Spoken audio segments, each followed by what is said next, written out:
le dice que sea productivo, que sojuzgue, que gobierne, que cuide y que produzca. Entonces, es algo que ya traemos por naturaleza, está innato en el ser humano ese deseo de progresar, de avanzar, de trascender. Es algo que está en el ser humano porque estamos hechos a imagen y semejanza de Dios.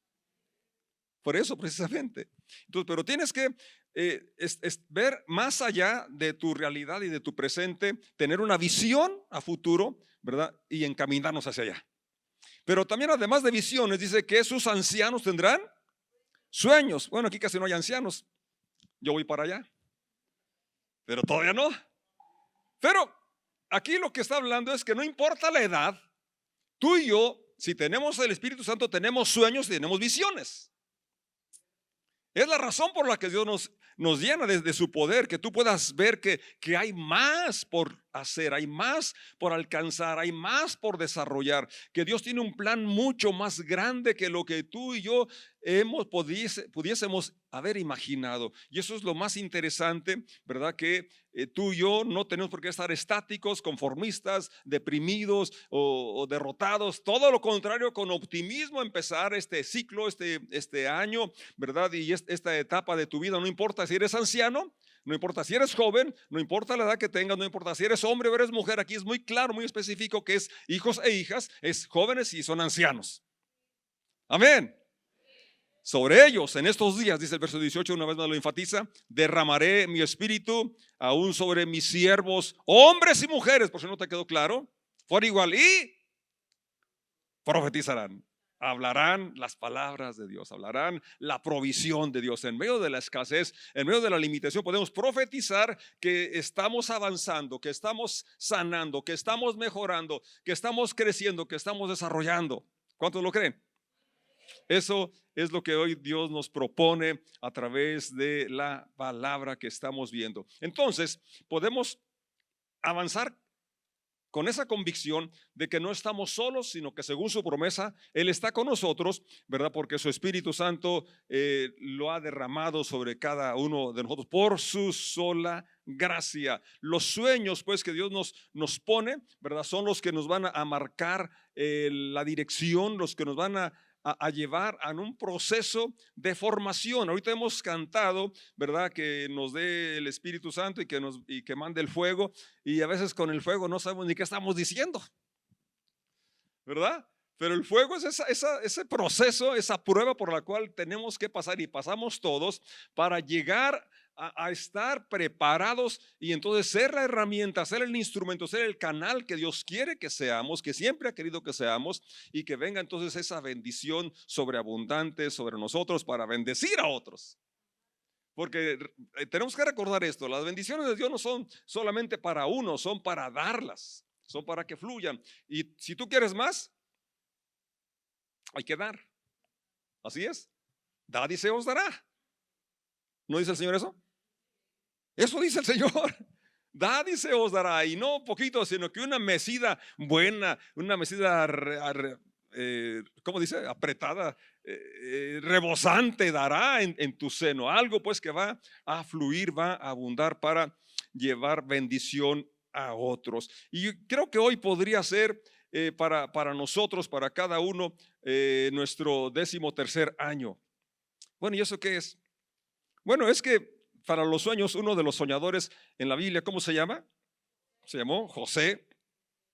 Pasaron 13 años desde sus sueños hasta que llegó a la realización del sueño. Entonces, 13 años de preparación, 13 años de espera, 13 años de fuego, cosas difíciles, cosas realmente que podrían haber desanimado a cualquiera, pero que los sueños que Dios le dio, ese sueño que Dios le dio de ser bendición, de ser una persona prominente para bendecir, fueron lo que lo sostuvieron durante todo ese proceso. Por eso es importante que tengamos un sueño de Dios, que tú creas que tienes el Espíritu Santo y que el Espíritu Santo te habilita para profetizar, para hablar de Dios, hablar del Evangelio, te habilita para tener visiones, ver más allá del presente, más allá del problema, para tener sueños y saber que se puede, que se puede.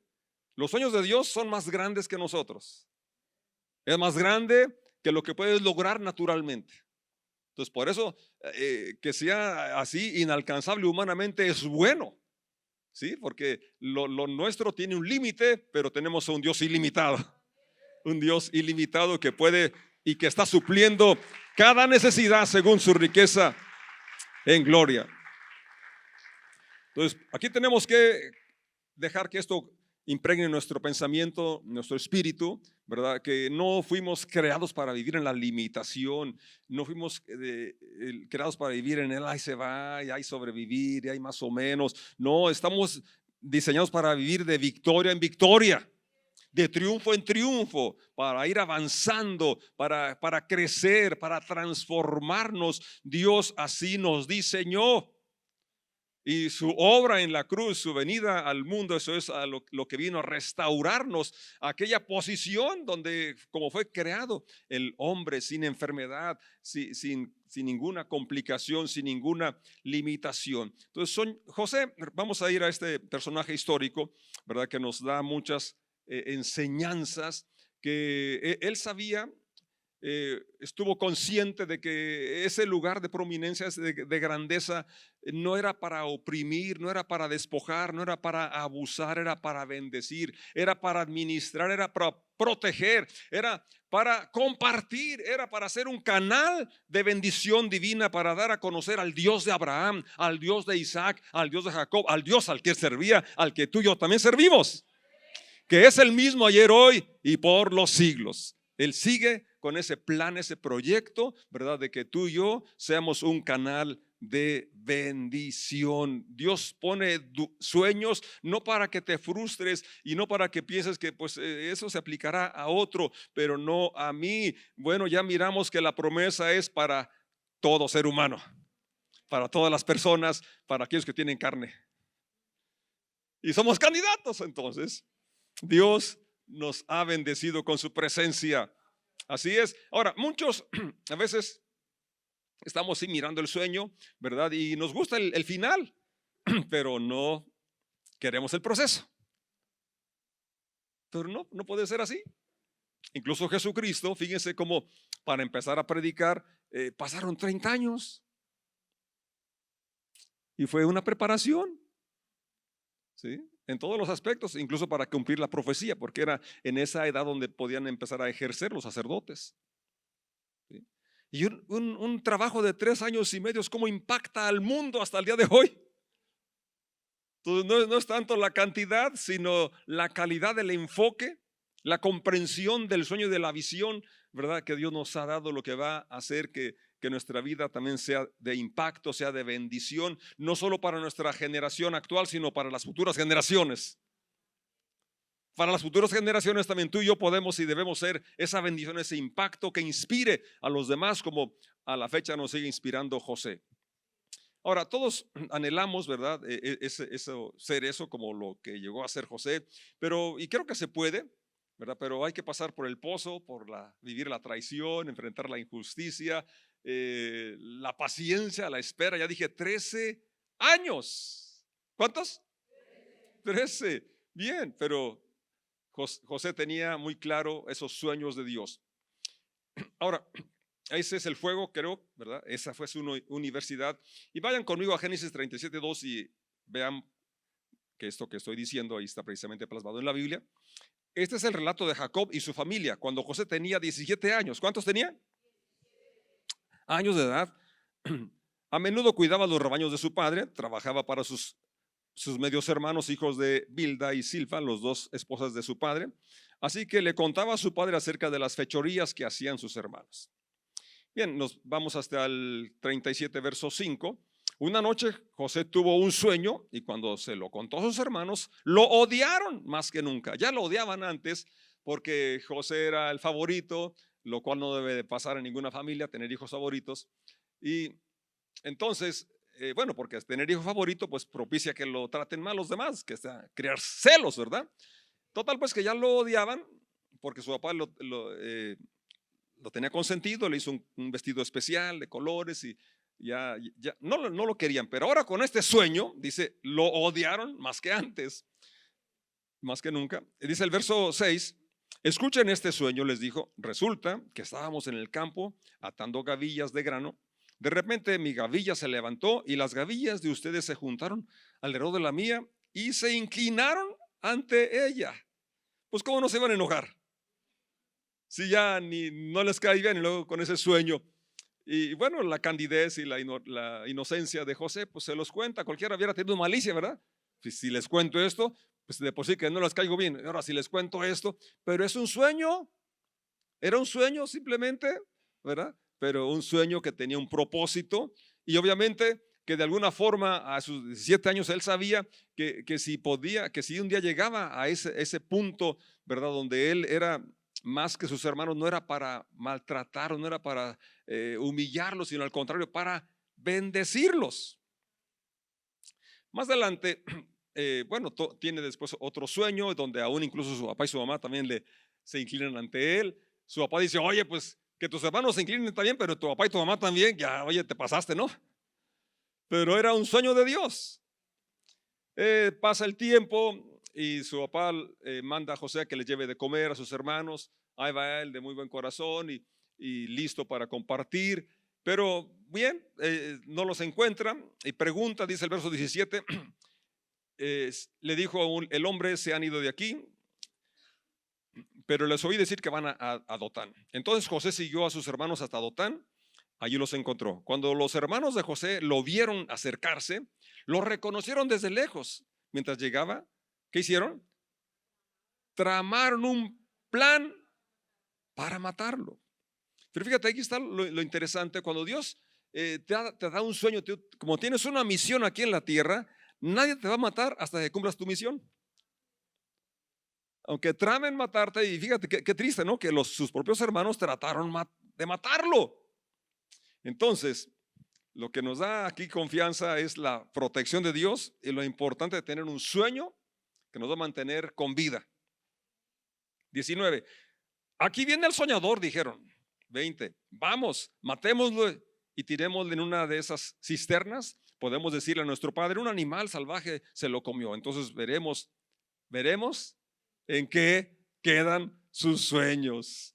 Bueno, pues ya vemos la historia ahí nos cuenta que pues sí quisieron matarlo, pero alguien interviene, uno de sus hermanos. Verso 27, en lugar de hacerle daño, vendámoslo a los mercaderes ismaelitas. Después de todo, es nuestro hermano, de nuestra misma sangre. Así que sus hermanos estuvieron de acuerdo. Entonces, cuando se acercaron los ismaelitas, que eran mercaderes madianitas, los hermanos de José lo sacaron de la cisterna y se lo vendieron. ¿Por cuánto? 20 monedas de plata. Aquí también vemos un tipo de Cristo que fue vendido por 30 monedas de plata. Los mercaderes lo llevaron a Egipto. Vámonos hasta el 39, capítulo 39 de Génesis. Cuando los mercaderes ismaelitas llevaron a José a Egipto, lo vendieron a Potifar, un oficial egipcio. Potifar era capitán de la guardia del faraón, rey de Egipto. Verso 2. El Señor estaba con José. Aquí eso es lo que marca la diferencia. Cuando tenemos un sueño de Dios, Él va a estar con nosotros. Y aunque hermanos quieran matarnos, quieran ponernos zancadilla o trabas, Dios va a estar con nosotros. ¿Sí? Dios va a estar con nosotros. ¿Y qué dice? Verso 2. ¿Está en la pantalla para que lo vean conmigo? Es 39, verso 2. El Señor estaba con José, por eso tenía éxito en todo mientras servía en la casa de su amo egipcio. Entonces aquí está la gran diferencia, ¿verdad? Cuando hay un sueño de Dios, nos acompaña su presencia y entonces vamos a ver que las cosas nos salen bien. ¿Por qué? Porque buscamos glorificar a Dios, porque buscamos aplicar sus principios, aplicar sus verdades en nuestro diario vivir. La vida cristiana no es de reuniones nada más. La reunión es como el medio tiempo para los futbolistas. ¿Qué es el medio tiempo en un fútbol? Descanso, estrategia, ¿verdad? Y luego a meterle goles al diablo, ¿verdad? Es decir, salir. Entonces aquí nos reunimos, nos reagrupamos, cargamos baterías, tenemos principios, tenemos aliento, tenemos ánimo, pero allá está el juego, ¿sí? Allá afuera es donde vamos a ver a Dios obrando en nosotros, a través de nosotros, para bendecir a los que nos rodean, teniendo éxito en lo que hagamos. Verso 3. Potifar lo notó. Entonces debe de notar que somos hijos de Dios. La gente de afuera debe de notar, oye, ya no eres el mismo, ya no eres la misma. Y se dio cuenta de que el Señor estaba con José. Y aquí yo me pregunto, bueno, ¿cómo es que pudo Potifar? Claro que notó, ¿verdad? Que era sabio en las decisiones, era ordenado en su forma de vivir y de actuar y de hacer las cosas, ¿verdad? Pero ¿cómo es que relaciona que Jehová, que Dios estaba con él? Sí, Potifar no sabía. ¿O sí sabía? Porque José obviamente le contó. José le contó, yo creo en el Dios de Abraham, yo creo en el Dios de Isaac, yo creo en el Dios de Jacob, y es un Dios bueno y así ya está. José tuvo que contarle de las bendiciones que Dios había dado a su abuelo, tatarabuelo Abraham. Solamente así Potifar podía haber sabido, ¿verdad?, a quién le servía. Entonces Potifar lo notó porque le iba bien, salía bien lo que hacía, pero obviamente José tuvo que testificar para que Potifar se diera cuenta. Igualmente nosotros, mis amados, no podemos quedarnos con la gloria, no podemos quedarnos, robarle la gloria a Dios cuando nos van las cosas bien. Tenemos que darle gracias a Dios. Necesitamos darle gracias, y a las personas que nos rodean o que nos ven, con las que convivimos, contarles qué principios aplicamos, de dónde aprendimos esos principios, por qué creemos lo que creemos, por qué tenemos fe en Jesucristo. Y eso entonces podrá sembrar la inquietud, la semilla, el querer también conocer al Dios que tú y yo servimos. Sí. ¿Acaso no dijo el Señor que somos la luz del mundo? ¿Que somos la sal de la tierra? Así es. ¿Y cómo? Pues así, testificando. Acuérdense, una de las razones, y lo dice dos veces en la lectura de Hechos capítulo 2, una de las razones por la que tenemos el Espíritu Santo es para profetizar. Profetizar es que simplemente hables de quién es Jesús, de lo que dice la Escritura, de lo que dice la Biblia. Eso es profetizar. Verso 4. Entonces, como todo le iba bien a José, le salía bien porque Dios estaba con él, eso agradó a Potifar, quien pronto nombró a José su asistente personal, lo puso a cargo de toda su casa y de todas sus posesiones. Verso 5. Desde el día en que José quedó a cargo de la casa y de las propiedades de su amo, ¿qué pasó? El Señor comenzó a bendecir la casa de Potifar por causa de José. Todos los asuntos de la casa marchaban bien y las cosechas y los animales prosperaron. ¡Qué bendición! Fíjense lo importante de tener un sueño de Dios. Lo importante de que Dios esté con nosotros. Lo importante de que no importa que las cosas no vayan como queremos, como quisiéramos, pero si tenemos a Dios de nuestra parte, todo nos va a ir bien. Todo es para nuestro bien. Todo es escuela, todo es aprendizaje, todo es preparación, todo es fuego. El fuego que va a quemar la escoria, que va a purificar la plata, el oro, lo cual es lo que glorifica a Dios. Lo cual nos va a preparar para la herramienta que Dios quiere para poder usarnos. Sigue la escritura, la lectura, y dice, pues Potifar dio a José total y completa responsabilidad administrativa sobre todas sus posesiones. Fíjate que eso es bien interesante. Potifar le dio a José total y completa responsabilidad administrativa. ¿Puedes repetir eso conmigo? Responsabilidad administrativa. Una vez más, responsabilidad administrativa. Tengas poquito o tengas mucho, somos responsables. Y un día daremos a Dios cuenta de nuestra mayordomía. No sea que aquel día Dios te diga, siervo malo y negligente, porque menospreciaste lo que tenías. Pensabas que era muy poquito y lo enterraste. No hablaste de Jesús, no hablaste del Señor, no hiciste conocer el sueño por temor a la crítica o a lo que sea. El que en lo poco es fiel, en lo mucho lo pondré, dice el Señor. denle al que tiene, porque al que tiene se le dará. Señor, pero ya tiene 10. Sí, porque es buen administrador. Al buen administrador se le da más. Y al que no administra, pues aún lo que tiene se le va a quitar. Entonces valora lo que tienes porque es mucho. Un talento que sea es mucho. Lo que tengas es suficiente. Si lo administras bien, vas a recibir más. Porque Dios ve la administración que estás teniendo de los recursos que Él te ha confiado. Te los ha confiado. Todo nos ha confiado y espera que seamos hallados fieles en esa administración. Entonces, fíjate, José nos da ese ejemplo de la buena administración. Y por eso su amo, Potifar, le había dado la total y completa responsabilidad de administrar sobre todas las posesiones. Con José a cargo, Potifar no se preocupaba de nada, excepto de qué iba a comer. José, y aquí vienen los problemas. José era, ¿cómo era? Muy apuesto y bien fornido. Ahora, ¿por qué estaba fornido? Porque hacía ejercicio, ¿verdad? Cuidaba su salud. Ya lo bien parecido, pues bueno, ya eso era una bendición extra, ¿verdad? Hay cosas que no podemos cambiar en nuestro cuerpo, pero hay otras cosas que sí. Así es, sobre todo en nuestro carácter.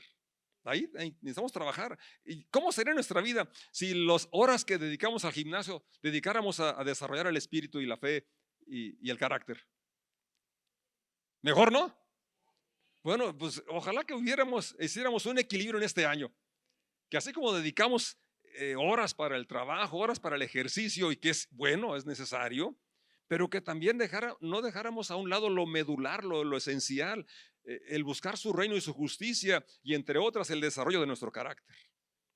El aprender nuevas habilidades, el desarrollar nuestra vida para ser buenos administradores. Porque ya tenemos recursos, todos tenemos recursos, nadie puede decir yo no tengo. ¿Tienes vida? Es el recurso más invaluable, más valioso. ¿Tienes la gracia de Dios? ¿Tienes el perdón de Dios? ¿Tienes el amor de Dios sobre tu vida? Es el tesoro más grande que puede haber. Y de ahí podemos seguirle haciendo cuentas de tantas bendiciones que tenemos. ¿Cuánto vale una mano? ¿Cuánto vale un ojo? ¿Cuánto vale la salud? Somos riquísimos, ¿no es cierto? Y de ahí podríamos seguir enumerando otras cosas, ¿verdad? Pero somos muy bendecidos. Tenemos más que un talento. Refiero a eso porque fue el que recibió menos, pero creo que tú y yo hemos recibido más de un talento. El asunto es qué estamos haciendo con él. Entonces, ¿por qué dije que es un problema? Porque bueno, ahí sucede la prueba de fuego de la moralidad, de la lealtad, de la fidelidad a Dios, porque todos los sueños son probados. Tu carácter, mi fe en Dios ha de ser probada, y cada uno en ese tendón de Aquiles, en ese lugar más frágil, en ese lugar más débil, porque Satanás conoce al hombre muy bien. Y no porque sea muy inteligente, sino porque ha tratado con todos desde Adán para acá. Entonces nos conoce a la perfección, conoce muy bien cómo somos, conoce de qué pata cojeamos. Y si bien José no cojeaba de esa pata, como lo vemos enseguida, pero es una de las áreas más vulnerables de hombres y mujeres, el aspecto sexual. Dice el verso 7. Y la esposa de Potifar pronto comenzó a mirarlo con deseos sexuales. Ven y acuéstate conmigo, le ordenó. Le ordenó. No le sugirió. Sí, le ordenó. ¿Por qué le ordenó? Porque era la esposa del patrón. Más que patrón, era dueño. Porque lo vendieron, recuerden, lo vendieron. ¿Me van siguiendo? Entonces José puede decir, bueno, pues ella me ordenó. Ella me lo pidió. Ven y acuéstate conmigo, le ordenó ella. Pero José se negó. Mire, le contestó, mi amo confía en mí y me puso a cargo de todo lo que hay en esta casa, en su casa. Nadie aquí tiene más autoridad que yo. Él no me ha negado nada, con excepción a usted, porque es su esposa. Fíjate lo que dice, ¿cómo podría yo cometer semejante maldad? ¿Semejante qué?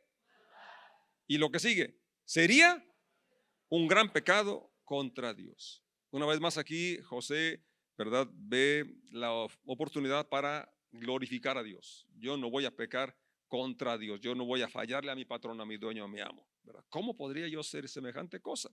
Bien, la escritura dice, ¿verdad?, que realmente ella, previo a esto, todos los días, no fue una cosa aislada, fue algo que hizo, que hacía todos los días, ¿verdad? Y bueno, él no quería. Y total que un día les dio descanso a todos los trabajadores, todos los empleados, y casualidad que llega José y nada más estaban ella y él. Y entonces le dijo, ahora sí vente, porque mira, tenemos oportunidad.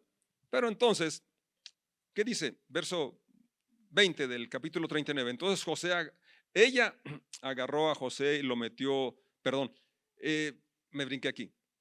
Él se niega, aunque está en la casa sola, no hay nadie que los vea, porque los que tenemos un sueño de Dios no buscamos saber quién nos ve o quién no nos ve, sino hay convicciones. ¿Me van siguiendo? Hay una relación con Dios y Dios nos está mirando siempre, ¿sí? Y Dios nos da la fuerza para mantenernos y decir no. Pero entonces esta señora ese día que no hay ninguno y dice que lo agarra del abrigo, de la capa, y le dice, duerme conmigo. Y él entonces se zafa y le deja ahí la chamarra y se va. Y entonces ella dice, da gritos y entonces hace el falso, ¿verdad? Que dice que este hebreo vino y quería violarme y grita, y entonces pues le creen el cuento. Llega su esposo, obviamente que le cree a su esposa. Verso 20 del capítulo 39. Entonces agarró a José y lo metió en la cárcel donde estaban los presos del rey. José quedó ahí. Verso 21, por favor, pon en la pantalla. ¿Qué dice? Aleluya. Pero el Señor estaba con José, pero ese es un pero bueno. El Señor estaba con José, incluso en la cárcel, injustamente en la cárcel. Y podría José estar llorando, Señor, pero si me he portado bien. Señor, pero ¿por qué me pasa esto? ¿No te ha pasado a ti a veces así? Un pensamiento, Señor, pero ¿por qué? Si yo trato de aplicar los principios, si yo trato de vivir según tu voluntad, si yo le echo ganas, bueno, es el fuego que va a probar tu sueño. Es el fuego que va a pulir tu carácter. Es el fuego que va a desarrollar fe. Es el fuego que se está preparando para ser una herramienta útil en las manos del Señor.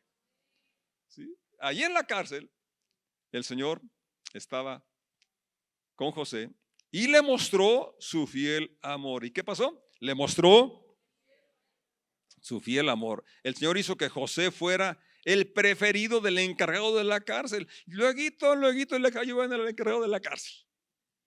Verso 22. Poco después, el director puso a José a cargo del cerezo, de todos los presos y de todo lo que ocurría en la cárcel. 23. El encargado no tenía de qué preocuparse. ¿Por qué? Porque José era buen administrador, porque José tenía sabiduría de Dios, porque José tenía la gracia de Dios, porque José era fiel a Dios, porque José seguía los principios de Dios. Y aún en ese lugar, Dios los sigue prosperando. Verso 23 de nuevo. El encargado no tenía de qué preocuparse porque José se preocupaba de todo. El Señor estaba con él y lo prosperaba en todo lo que hacía. Bien, luego ahí en la cárcel sus compañeros, dos compañeros tienen sueños, ¿verdad? Uno que era el panadero, otro que era el copero, y les interpreta los sueños. El copero es restituido a su sueño, a su puesto, perdón, y le dice, cuando estés allá, acuérdate de mí, háblale al faraón de mí. Y sí, a los 3 días lo restauraron a su puesto, al panadero lo ejecutaron. ¿Y qué creen que hizo el copero? No se acordó, no hizo nada por José. Pero Dios tiene un plan. Después de ese incidente pasaron 2 años. Verso 41, verso 1. Perdón, capítulo 41, verso 1. 2 años después, aquí nos da la fecha, ¿verdad? Después de esos sueños del copero y del panadero, el faraón soñó que estaba de pie a la orilla del río Nilo. En su sueño vio 7 vacas gordas. ¿Se acuerdan de los ciclos de la economía, los ciclos de nuestra vida? Tiempo de siembra, tiempo de cosecha, tiempo de preparación, ¿verdad? Entonces, la vida son ciclos. Aquí venían 7 años de prosperidad. 7 vacas gordas sanas que salían del río y comenzaban a pastar entre los juncos. Luego vi otras 7 vacas que salían del Nilo detrás de ellas, pero eran, ¿cómo? Flacas y raquíticas. Pero lo que sigue, esas vacas se pusieron junto a las vacas gordas y, bueno, no es ahí, pero se las comieron. Y luego también pasa con otro sueño que ve, unas 7 espigas grandes, bonitas, llenas de grano, ¿verdad? Y luego otras 7 ahí todas delgaditas, chiquillas, y las chiquillas se comen a las grandes. Entonces, estaba el rey, llama a todos los intérpretes, a todos los sabios del reino, y ninguno le puede interpretar los sueños. Y entonces sí se acuerda el copero. Me acuerdo de mis maldades, me acuerdo de esto. Allá en la cárcel está un joven que me interpretó un sueño que tuve, y lo mandan llamar y llega y interpreta el sueño, y no solo eso, sino que le da el plan, un plan de acción, ¿verdad? Entonces dice Faraón, pues qué mejor que tú, ¿verdad? Y ahí entonces lo pone a cargo de todo el imperio más grande del mundo en aquel tiempo, ¿verdad? Porque había un sueño en José. Un sueño puesto por Dios, un sueño que lo llevaría a la grandeza, un sueño que sería un canal para bendecir no solo a su familia, sino a toda el mundo, empezando con el propio Egipto, ¿verdad? Y con todos los de alrededores que fueron bendecidos porque hubo una buena administración, porque aquel sueño lo mantuvo en integridad, en santidad, en pureza, libre de amargura, de resentimiento, pudo perdonar a sus hermanos. Y pudo ver la mano de Dios aún en todas aquellas penurias, en todas aquellas pruebas y dificultades. Yo no sé cuál sea, en qué punto del ciclo de la vida estés. Quizás estés en recuperación, o estés en auge, o vayas de pique, pero lo que te digo, que hay esperanza si hay un sueño de Dios. Lo que puedo decir es que asegurarte que en sus manos nada es en vano.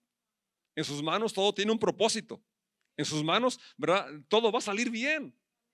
Pero tenemos que tener mucha paciencia y muy claro el sueño y la razón por la que Dios nos dio los sueños. Es para hacer bendición. Es para traer libertad, traer alimento, traer provisión a nuestra familia, a nuestra ciudad, a nuestro mundo, porque Dios nos mandó al mundo. Ir por todo el mundo y predicar el evangelio a toda criatura. El que creyere y fuere bautizado será salvo, pero el que no creyere será condenado. Entonces, así, haciendo un rápido resumen, ¿verdad? José soportó el rechazo, soportó o sufrió la traición de sus hermanos, el ser vendido como esclavo, la injusticia del falso testimonio, venció la tentación sexual, ¿verdad? Él fue leal, fue fiel, sufrió la prisión, soportó la ingratitud de aquel copero que se le olvidó, y también el silencio de Dios, porque en momentos era, Señor, pues ¿qué está pasando? Pero Dios es fiel y tiene sus tiempos. Y aquel sueño y Dios lo guardó. Vamos a estar de pie. Ya al final, cuando sus hermanos van a comprar trigo, y pues ahí los hace sufrir un rato, ¿verdad? Ustedes lean la historia para que se deleiten. Los hace sufrir un buen rato, los hace de veras que se acuerden de cómo lo maltrataron y todo. Pero ya al final, cuando muere su papá, bueno, una vez que llega la familia de José, son llevados a Egipto y les dan la mejor tierra en Egipto. Por la gracia que tenía José, por la posición que tenía José, les dan la mejor tierra, la más fértil allá en Egipto. Pero ya cuando muere Jacob, y piensan los hermanos, ahora que se murió mi papá, ahora sí se va a vengar de nosotros, José. Y le inventan un cuento. Mira, José, nuestro padre antes de morir dijo que nos trataras bien. Dijo que nos perdonaras. Pero José tenía un sueño. José sabía quién era él. Y no iba, así como no se dejó amargar por lo que le hicieron, tampoco se iba a vengar. Porque dice Dios, mía es la venganza. Y miren qué corazón tiene José. Verso 19 del capítulo 50.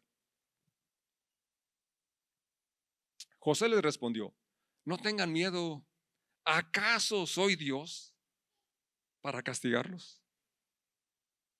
Qué tremendo, ¿no? Porque fíjense, a veces queremos castigar a aquellos que nos maltratan, a aquellos que nos ofenden. A veces no lo hacemos porque no podemos. Y ahí está la prueba. Cuando puedes hacerlo y no lo haces, habla qué tipo de sueño tienes, qué tipo de corazón tienes. José tenía la facultad de hacerlo, pero dijo: ¿soy Dios yo? No, dice Dios: mía es la venganza, yo pagaré. O sea, cuando hay alguien que te ofendió y puedes desquitarte, es mejor que lo dejes en manos de Dios. Es mejor porque Dios es justo y los hombres no somos justos. ¿Damos más o damos menos? Lo que sigue, fíjate. Verso 20. Ustedes se propusieron hacerme mal y se lo hicieron, ¿verdad? Se lo hicieron. Desde el momento que lo despojan de su ropa y lo avientan al pozo, ¿verdad? Y traman matarlo y lo venden como un animal. Es un maltrato. Y saben, a veces nos han hecho cosas menos que esas y estamos súper ofendidos. No podemos perdonar. No queremos ni saludar, no queremos ni ver a la persona. Miren por qué es importante que tengamos un sueño de Dios, la visión de Dios, de lo que eres en Dios, de lo que Dios quiere hacer a través de ti. Ustedes se propusieron hacerme mal, pero Dios dispuso todo para bien. Ustedes me hicieron mal, pero Dios lo transformó en bien. Está en la pantalla, quisiera que lo leyeran conmigo. Él me puso en este cargo, pero para llegar a ese cargo pasó los 13 años de prueba.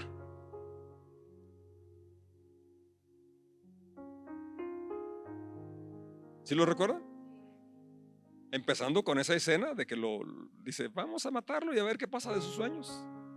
El sueño de Dios te va a sostener. No importa cuántos adversarios enfrentemos, no importa cuántos obstáculos enfrentemos, vamos a pasarlos porque Dios está con nosotros, como estuvo con José. Pero tenemos que armarnos de esta mentalidad. Dios puede cambiar ese mal en bien. Dios quiere hacerlo, pero yo tengo que tener esa disposición y esa fe y esa conciencia de que soy administrador de Dios. José lo sabía. ¿Y qué dice? Él me puso en este cargo ¿para qué? Para que yo pudiera salvar la vida de muchas personas. Una vez más ponlo en la pantalla, por favor, porque esta es la parte medular, la parte con la que quiero que nos vayamos cada uno. Y los invito a que lo lean conmigo. Para que yo, una vez más, para que yo, no se escuché, para que yo. Espérame un poquito ahí, porque a veces dices: pues que Dios te bendiga. ¿Es cierto? Pues Dios que lo ayude. Pero ¿y qué tal si Dios quiere usarte a ti para que lo ayudes? ¿Y qué tal que Dios quiere usar a ti para que lo bendigas? De hecho, eso es lo que Dios quiere. Y sabes que mucha gente no necesita una moneda, un billete. Lo que necesita es un apretón de manos, un abrazo, una palabra, una oración.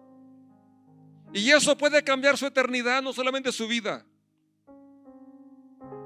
Pero estamos tan absortos en nuestros planes y sueños y nos olvidamos del sueño de Dios, que la iglesia son las manos de Dios. La iglesia, tú, somos la boca de Dios para profetizar, para hablar palabras de bien, palabras de vida. Tú y yo somos como José. Y Dios quiere que así podamos salvar la vida de muchas personas. Léanlo conmigo. Para que yo pudiera salvar la vida de muchas personas.